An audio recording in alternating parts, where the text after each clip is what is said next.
For our next story, we turn to Israel, the promised land. The country's former leader has made a promising comeback. I am talking about Benjamin Netanyahu, Israel's longest-serving premier, the comeback king, a moniker he always lives up to. And I say this because in his long political career, Netanyahu has been written off several times, and each time he has made a stronger comeback. And this time it's no different. After just 17 months in opposition, Netanyahu has made yet another stunning comeback. He has been sworn in as the Prime Minister once again, and guess what he plans to do now? One of Netanyahu's first moves will be this: strengthening the settlements in the West Bank, legalizing dozens of previously built Jewish outposts, and in the long run, annex the entire territory. I'm not saying this, Netanyahu is. On Wednesday, in fact, his incoming government, which is going to be the most religious and the most right-wing government in history, released a lengthy coalition agreement, an agreement between all its hardline allies. And here's what the agreement states. 1. Advance and develop settlements in all parts of Israel, including Judea and Samaria, the biblical names for the West Bank. 2. Legalize wildcat settlement outposts in line with Israel's national and international interests. Number 3, expand and vastly increase government funding for Israeli settlements.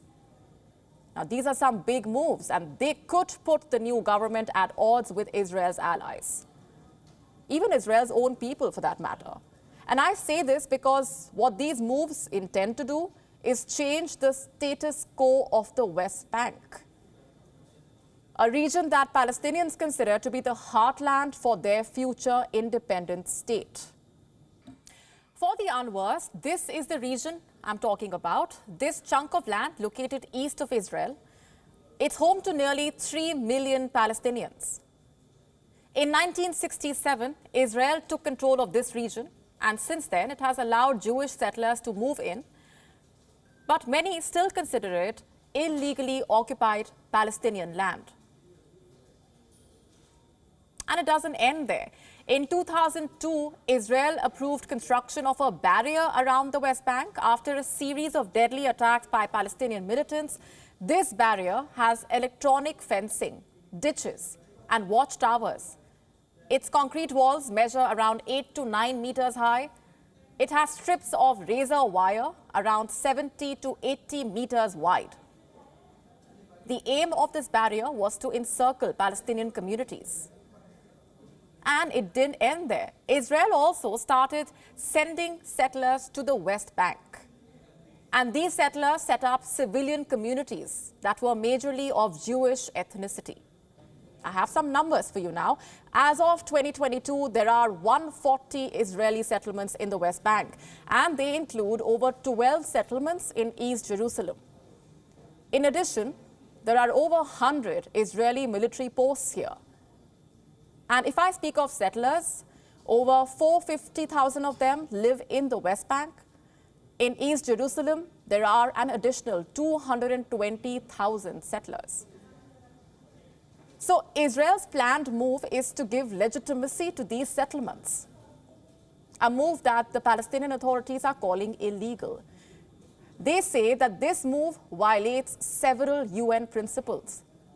The spokesperson of the Palestinian presidency has issued a statement, in fact. It says, and I'm quoting from it, "The announcement is contradictory to all resolutions of international legitimacy, most notably resolution number 2334 issued by the UN Security Council." Now remember, in December 2016, the UN Security Council had asked Israel to immediately cease all settlement activities and withdraw itself from the area. The Palestinian presidency wants the incoming government to abide by this. Hamas, the Palestinian Islamist movement, has also issued a detailed statement. It has warned that such policies will trigger major unrest in Israel. Listen to this. It is clear today we are facing a new Zionist government, the most extreme, terrorist, racist and fascist government, with policies that clearly escalate the aggression against our sanctities, our people and our Palestinian land. This opens the way to real escalation on the ground in all arenas. We in Hamas movement issue a clear warning that the policies of this incoming government represent a triggering point for major unrest, which may extend beyond Palestine. And it gets more interesting. Have a look at this headline. The King of Jordan, Abdullah II, has also jumped into this debate. He has warned the incoming government against crossing any red lines, primarily on Jerusalem's holy sites. Remember, Jerusalem borders the state of Israel and the West Bank, and the King of Jordan says that this alleged expansion plan should not do any harm to Jerusalem's holy sites. Let me tell you his reasons behind this. First, let me read out the statement that he made. I'm quoting, "If people want to get into a conflict with us, we are quite prepared. I always like to believe that let's look at the glass half full, but we have certain red lines, and if people want to push those red lines, then we will deal with that." Next question, why is the King of Jordan so concerned? What does he have to do with all of this? To start with, he is a member of the Hashemite dynasty, a dynasty considered pious by Muslims. And why is that? Because its members are apparently direct descendants of Prophet Muhammad. Secondly, this dynasty has been the custodian of Jerusalem's holy sites since 1924. And so it sees itself as the guardian of the religious rights of Muslims.